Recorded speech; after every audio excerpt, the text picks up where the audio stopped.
Hi all. അപ്പൊ എല്ലാവരും ഉറക്കമൊക്കെ എണീറ്റ് കണ്ണൊക്കെ തിരുമി റെഡി ആയിട്ട് ഒരു കപ്പ് ചായയൊക്കെ ആയിട്ട് റെഡി ആയിട്ട് ഇരിക്കുകയായിരിക്കും അല്ലേ. അപ്പൊ നമുക്ക് രാവിലെ തന്നെ ടെക്സ്റ്റ് ബുക്ക് അങ്ങോട്ട് തുറക്കാം. SCERT പാഠഭാഗത്തിൽ നിന്നിട്ടുള്ള എക്കണോമിക്സ് ക്വിസ് ആണ് ഞാനിവിടെ അവതരിപ്പിക്കുന്നത്. അതിൽ ഏറ്റവും ആദ്യത്തെ ഒരു ചോദ്യം നമുക്കൊന്ന് പരിശോധിച്ച് നോക്കാം. അപ്പോൾ രാവിലെയാണ്, ഉറക്കമൊന്നും തൂങ്ങിയിരിക്കരുത്. ഉറക്കം തൂങ്ങിയിരുന്നു കഴിഞ്ഞാൽ ശരിയാവില്ല പിള്ളേരെ. നമുക്ക് ഉറക്കമൊന്നും ഇല്ലാതെ ധൈര്യമായിട്ട് എന്ത് ചെയ്യാം, പഠിച്ചു തുടങ്ങാം. SCERT ക്വിസ് ആണ്. 5 ചോദ്യങ്ങൾ, 5 മണിക്കുള്ള 5 ചോദ്യങ്ങളാണ്. ശരിയായ പ്രസ്താവന തിരഞ്ഞെടുക്കുക.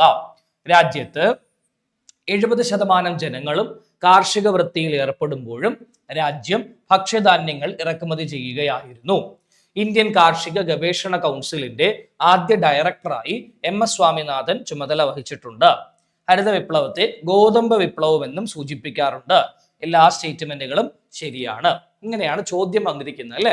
ഓക്കെ, അപ്പൊ ഈ ചോദ്യം കണ്ടുപിടിക്കാനായിട്ട് നമ്മൾ അടുത്ത സ്ലൈഡിനകത്ത് ഈ ചോദ്യം വന്നിട്ടുള്ള ഈ പറഞ്ഞ SCERT പാഠഭാഗം നിങ്ങൾക്ക് കാണിച്ചു തരും. നോക്കിക്കോടാ, ക്ലിയർ ആണോ? കാണാൻ പറ്റുന്നുണ്ടോ?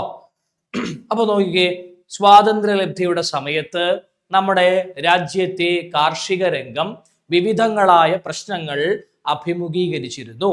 ഈ പ്രതിസന്ധി പരിഹരിക്കുന്നതിനായി സ്വതന്ത്ര ഇന്ത്യയിൽ ഭൂപരിഷ്കരണം, ഹരിത വിപ്ലവം എന്നീ പരിഷ്കാരങ്ങൾ നടപ്പിലാക്കി. ഓക്കെ ആണ്. ഇനിയാണ് നമ്മൾ അടുത്ത പോയിന്റിലേക്ക് പോകുന്നത്. ഭൂപരിഷ്കരണത്തിന്റെ ഭാഗമായി ഒരു വ്യക്തിക്ക് അയാളുടെ ഉടമസ്ഥതയിൽ വെക്കാവുന്ന ഭൂമിക്ക് പരിധി നിശ്ചയിച്ചു. ആ പരിധിക്ക് മുകളിലുള്ള ഭൂമിയെ മിച്ചഭൂമിയായി കണക്കിലാക്കി ഗവൺമെന്റ് ഏറ്റെടുത്ത് ഭൂരഹിതരായ കർഷകർക്കും കുടിയാന്മാർക്കും വിതരണം ചെയ്തു. ഈ പറയുന്ന കാര്യം ചെയ്തപ്പോൾ കാർഷിക ഉൽപാദനം വർദ്ധിക്കുകയുണ്ടായി. ഇന്ത്യക്ക് മാതൃകയായിട്ട് ഭൂപരിഷ്കരണ നിയമം നടപ്പിലാക്കിയ സംസ്ഥാനങ്ങളിൽ ഒന്നാണ് കേരളം. ഇതൊക്കെ നമ്മുടെ SCERTയിലുള്ള പോയിന്റുകളാണ്. ഇവിടെയൊന്നും ഇത്രയും വായിച്ചിട്ട് നിങ്ങൾക്ക് ആ ക്വസ്റ്റ്യനിലേക്ക് എത്താൻ പറ്റിയിട്ടില്ലല്ലോ. ക്വസ്റ്റ്യനിലേക്ക് എത്താം. അത്യുൽപാദന ശേഷിയുള്ള വിത്തിനങ്ങൾ, രാസവളങ്ങൾ, കീടനാശിനികൾ, പുത്തൻ സാങ്കേതിക വിദ്യകൾ, കുറഞ്ഞ നിരക്കിൽ വായ്പ, ശാസ്ത്രീയ ജലസേചനം എന്നിവ ഉപയോഗിച്ച് ഭക്ഷ്യധാന്യങ്ങളുടെ ഉൽപാദനം വൻതോതിൽ വർദ്ധിപ്പിച്ച പദ്ധതിയാണ് ഹരിത വിപ്ലവം.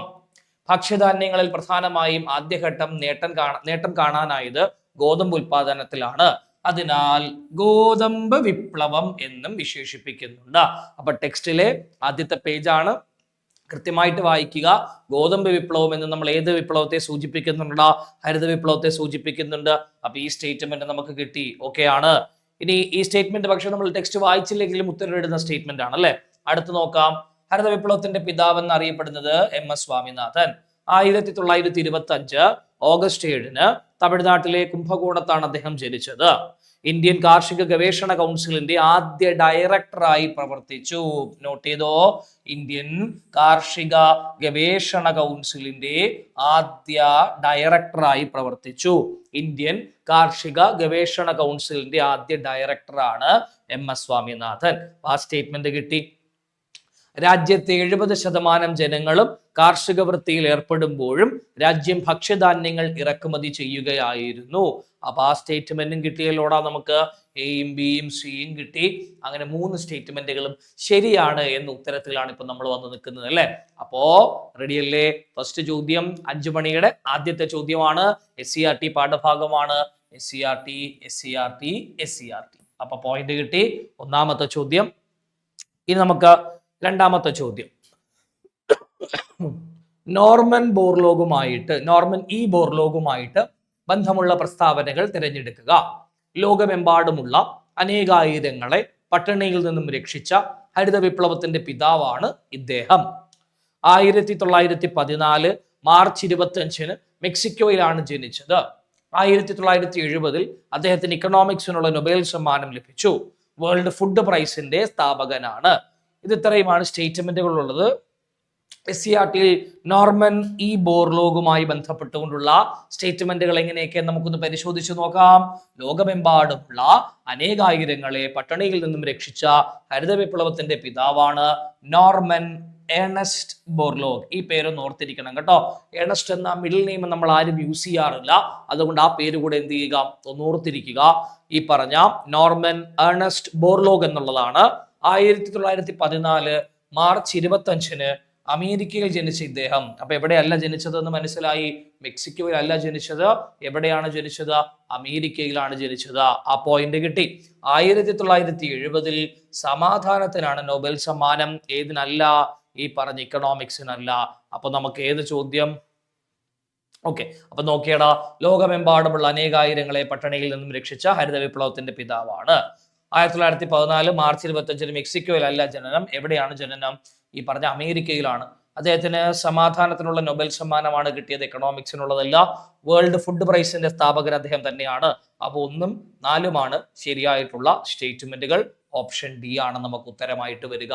അപ്പൊ SCERT സീരീസിലെ രണ്ടാമത്തെ ചോദ്യം നമ്മൾ പരിചയപ്പെട്ടിരിക്കുകയാണ്. 5 മണിയുടെ 5 ചോദ്യങ്ങളിൽ രണ്ടാമത്തെ ചോദ്യം നമ്മൾ കംപ്ലീറ്റ് ചെയ്തു. ഓക്കെ ആണോ കുഞ്ഞുങ്ങളെ? മനസ്സിലായോ? ഓക്കെ ആണേ? ഓക്കെ, അടുത്ത ചോദ്യം. ബഹുമുഖ ദാരിദ്ര്യ സൂചികയിൽ ഉപയോഗിക്കുന്ന സൂചകങ്ങളുടെ എണ്ണം എത്രയാണ്? 9, 10, 11, 12. എത്രയാണ് ആ സൂചകങ്ങൾ ഉപയോഗിക്കുന്നത്? 9, 10, 11, 12. ബഹുമുഖ ദാരിദ്ര്യ സൂചികയിൽ ഉപയോഗിക്കുന്ന സൂചകങ്ങളുടെ എണ്ണം നമുക്കത് അറിയില്ല. നമുക്ക് നോക്കാം എവിടെയാണ് ചോദ്യം കിടക്കുന്നത് നോക്കാം. ബഹുമുഖ ദാരിദ്ര്യ സൂചിക, മൾട്ടി ഡയമെൻഷണൽ പോവർട്ടി ഇൻഡെക്സ്, ആഗോളതലത്തിൽ ദാരിദ്ര്യം കണക്കാക്കുന്നതിനായി വികസിപ്പിച്ചെടുത്ത ഒരു പുതിയ രീതിയാണ് മൾട്ടി ഡയമെൻഷണൽ പോവർട്ടി ഇൻഡെക്സ്. ആരൊക്കെ ചേർന്നാണ് ഇത് അവതരിപ്പിക്കുന്നത് എന്ന് ചോദിച്ചാൽ Oxford poverty and human development initiative plus UNDP. ആരാണ്? Plus UNDP. പ്ലസ് എന്താണ്? UNDP. അപ്പൊ ബഹുമുഖ ദാരിദ്ര്യ സൂചിക പുറത്തിറക്കുന്നത് ആരൊക്കെയെന്ന് ചോദിച്ചാൽ Oxford poverty and human development ഇനിഷ്യേറ്റീവും അതുപോലെ തന്നെ യുണൈറ്റഡ് നേഷൻസ് ഡെവലപ്മെന്റ് പ്രോഗ്രാമും കൂടെ ചേർന്നാണ് അവതരിപ്പിക്കുന്നത്. കൃത്യമായിട്ട് നോട്ട് ചെയ്യണം. ഓക്കെ, ഒരു കുടുംബത്തിലെ അംഗങ്ങളുടെ ആരോഗ്യം, വിദ്യാഭ്യാസം, ജീവിത നിലവാരം എന്നീ 3 തലങ്ങളിലായി 12 സൂചകങ്ങളെ അടിസ്ഥാനമാക്കി. എത്ര സൂചകങ്ങളെ അടിസ്ഥാനമാക്കി? 12 സൂചകങ്ങളെ അടിസ്ഥാനമാക്കിയാണ് ഏത് സൂചിക തയ്യാറെടുക്കുന്നത് അല്ലെങ്കിൽ ഇപ്പൊ തയ്യാറാക്കുന്നത്? ഈ പറഞ്ഞ നമ്മുടെ ബഹുമുഖ ദാരിദ്ര്യ സൂചിക തയ്യാറാക്കപ്പെടുന്നത് 12 സൂചകങ്ങളുടെ അടിസ്ഥാനത്തിലാണ് എന്നുള്ളത് കൃത്യമായിട്ട് ഓർത്തിരിക്കുക. അപ്പൊ ഇതാണ് നമ്മുടെ പോയിന്റ്. നോട്ട് ചെയ്യണം കേട്ടോ. ഓക്കെ, ശരി. അപ്പോ 3 ചോദ്യങ്ങളാണ് നമ്മളിപ്പോ കംപ്ലീറ്റ് ചെയ്തത്. ഇനിയുള്ള 2 ചോദ്യങ്ങൾ നമ്മൾ ഇതിനകത്ത് ഉൾപ്പെടുത്തിയിട്ടില്ല. പകരം നിങ്ങളോട് ഡയറക്റ്റ് ആയിട്ട് ചോദിക്കുകയാണ്, അല്ലെ? മുഖത്ത് നോക്കി 2 ചോദ്യങ്ങൾ കൂടെ ചോദിക്കുകയാണ്. അതിൽ ആദ്യത്തെ ചോദ്യം എന്ന് പറയുന്നത് SCERTയിൽ നിന്നുള്ള വളരെ പ്രധാനപ്പെട്ട ഒരു ചോദ്യമാണ്. ചോദ്യം ഇപ്രകാരമാണ്. ശ്രദ്ധിച്ച് കേട്ടിട്ട് എന്തു പറയുക? ഉത്തരം പറയുക. നിങ്ങൾ ഫാക്ടേഴ്സ് ഓഫ് പ്രൊഡക്ഷൻ എന്ന് കേട്ടിട്ടുണ്ട് അല്ലേടാ? അതായത് factors of production, land, labour, capital, organisation. ഏതൊക്കെയാണ്? Land, labour, capital, organisation. ഇവരെ നമ്മൾ എന്തെന്നാ വിളിക്കുക? ഫാക്ടേഴ്സ് ഓഫ് പ്രൊഡക്ഷൻ എന്ന് വിളിക്കും. ഇവരെ വേണമെങ്കിൽ എനിക്ക് എന്ത് പേരും കൂടെ ചേർത്ത് വിളിക്കാം? ഇൻപുട്ടുകൾ എന്ന് വിളിക്കാം. എന്ത് പേരിട്ട് വിളിക്കാം? ഇൻപുട്ടുകൾ എന്ന് വിളിക്കാം. നിവേശങ്ങൾ എന്നാണ് മലയാളം. എന്താ മലയാളം? നിവേശങ്ങൾ എന്നാണ് മലയാളം. ഈ നിവേശങ്ങളെ തന്നെ നമുക്ക് 2ആയിട്ട് തരംതിരിക്കാം. എങ്ങനെയൊക്കെ തരംതിരിക്കാം? ഫിക്സഡ് എന്നും സ്ഥിര നിവേശങ്ങൾ എന്നും അതുപോലെ വേരിയബിൾ അസ്ഥിര നിവേശങ്ങൾ എന്നും തരംതിരിക്കാം. അപ്പൊ ഏറ്റവും ബേസിക് ആയിട്ട് എക്കണോമിക്സിൽ നമ്മൾ അറിഞ്ഞിരിക്കേണ്ടതാണ് factors of production. Factors of പ്രൊഡക്ഷനിൽ പറയുന്നത് എന്തൊക്കെയാണ്? ലാൻഡും ലേബറും ക്യാപിറ്റലും ഓർഗനൈസേഷനുമാണ് പറയുന്നത്, ആണല്ലോ. അപ്പൊ ഇവിടെ ഈ പറഞ്ഞ ലാൻഡ്, ലേബർ, ക്യാപിറ്റൽ, ഓർഗനൈസേഷനെ എനിക്ക് എന്തായിട്ടും കൂടെ പറയാൻ പറ്റുവാടാ? ഇൻപുട്ടുകളായിട്ട് കൂടെ പറയാൻ പറ്റും. എന്തായിട്ട് കൂടെ പറയാൻ പറ്റും? ഇൻപുട്ടുകളായിട്ട് കൂടെ പറയാൻ പറ്റും. ആ ഇൻപുട്ടുകളെ നമ്മൾ 2ആയിട്ട് ഫിക്സഡും വേരിയബിളും ആയിട്ട് എന്ത് ചെയ്യുന്നുണ്ട്? ഡിവൈഡ് ചെയ്യുന്നുണ്ട്. അതിൽ ഫിക്സഡ് എന്ന് പറഞ്ഞാൽ സ്ഥിരവും വേരിയബിൾ എന്ന് പറഞ്ഞാൽ അസ്ഥിരവുമാണ്, മാറുന്നതുമാണ്. നിങ്ങളുടെ ജോലി ഈ 4 എണ്ണം തന്നിട്ടുണ്ട് അല്ലെ? ഈ 4 എണ്ണത്തിൽ ഫിക്സഡിന് ഉദാഹരണം ഏതാണ്? വേരിയബിളിന് ഉദാഹരണം ഏതാണ് എന്നുള്ളത് കൃത്യമായിട്ട് ഓർത്തിട്ട് ഉത്തരം പറയാൻ ശ്രമിക്കുക. അതിൽ ഫിക്സഡ് ഏതൊക്കെയായിരിക്കുമെടാ? Land, labour, capital, organisation. ഇതിൽ ഫിക്സഡ് ഏതൊക്കെയാണ്? വേരിയബിൾ ഏതൊക്കെയാണ്? വേരിയബിൾ എന്ന് പറയുമ്പോൾ ലേബർ വേരിയബിളിന് ഉദാഹരണമാണ്. ലേബർ എന്തിന് ഉദാഹരണം? വേരിയബിളിന് ഉദാഹരണം. ക്യാപിറ്റൽ എന്തിന് ഉദാഹരണം? വേരിയബിളിന് ഉദാഹരണം. അല്ലെങ്കിൽ അസ്ഥിര നിവേശത്തിന് ഉദാഹരണങ്ങളാണ് ക്യാപിറ്റലും അതുപോലെ തന്നെ നമ്മുടെ ഈ ലേബറും. ലാൻഡും ഓർഗനൈസേഷനും ഭൂമി അതുപോലെ തന്നെ സംഘാടനം, ഇത് രണ്ടും സ്ഥിര നിവേശങ്ങൾക്ക് ഉദാഹരണമാണെന്നുള്ളത് ഓർത്തിരിക്കുക. ഇൻപുട്ടുകളാണ് ഇത് നാലും. ഇൻപുട്ടായിട്ട് കൊടുത്താലേ ഉൽപ്പന്നം കിട്ടുള്ളൂ. അതുകൊണ്ടാണ് അവരെ ഇൻപുട്ടുകൾ എന്ന രീതിയിൽ കൂടെ വിളിക്കുന്നത്. നിവേശങ്ങൾ, ഈ പറഞ്ഞ സ്ഥിര നിവേശങ്ങളും അസ്ഥിര നിവേശങ്ങളും ഉണ്ട്. സ്ഥിര നിവേശങ്ങളാണ് ഈ പറഞ്ഞ ലാൻഡും ഓർഗനൈസേഷനും, അസ്ഥിര നിവേശങ്ങളാണ് ക്യാപിറ്റലും അതുപോലെ തന്നെ ലേബറും. മറന്നു പോകരുത്, അതും ഇമ്പോർട്ടന്റ് ആണ്. അപ്പൊ 4 ചോദ്യങ്ങൾ നമ്മൾ ചർച്ച ചെയ്തു അല്ലെ. 4 ചോദ്യങ്ങളായി. 5ാമത്തെ ചോദ്യം കൃത്യമായിട്ട് ഓർത്തിരിക്കുക. ഇന്ത്യ ഗവൺമെന്റ് കോയിനുകൾ പുറത്തിറക്കുന്ന കാര്യം നിങ്ങൾക്കറിയാം. 1 രൂപ നോട്ടും കോയിനുകളും പുറത്തിറക്കുന്നത് ആരാണ്? ഇന്ത്യ ഗവൺമെന്റ് ആണ്. ഇന്ത്യ ഗവൺമെന്റിന് അധികാരം നൽകുന്ന ആക്ട് ആണ്. അതിന് അധികാരം നൽകുന്ന ആക്ടുകൾ ഏതൊക്കെയെന്നൊരു ചോദ്യം. 2011 1906 കോയിനേജ് ആക്ട് 10ാം ക്ലാസ് ടെക്സ്റ്റിൽ കൊടുത്തിരിക്കുന്ന പോയിന്റ് ആണ്. ഇതാണ് നമ്മുടെ 5ാമത്തെയും അവസാനത്തെയും ചോദ്യം. അപ്പൊ 5 മണിയുടെ 5 ചോദ്യങ്ങൾ ഒരിക്കൽ കൂടെ നമുക്ക് പരിശോധിക്കാം.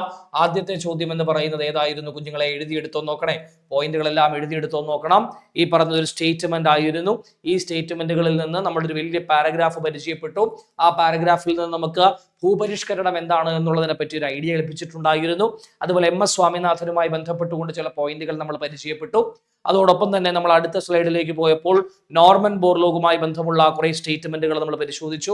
പുതിയൊരു സ്റ്റേറ്റ്മെന്റും കൂടെ കിട്ടി. വേൾഡ് ഫുഡ് പ്രൈസ് അദ്ദേഹമാണ് സ്ഥാപിച്ചത് എന്നുള്ളത്. പിന്നീടാണ് നമ്മൾ ബഹുമുഖ ദാരിദ്ര്യ സൂചികയിലേക്ക് പോകുന്നത്.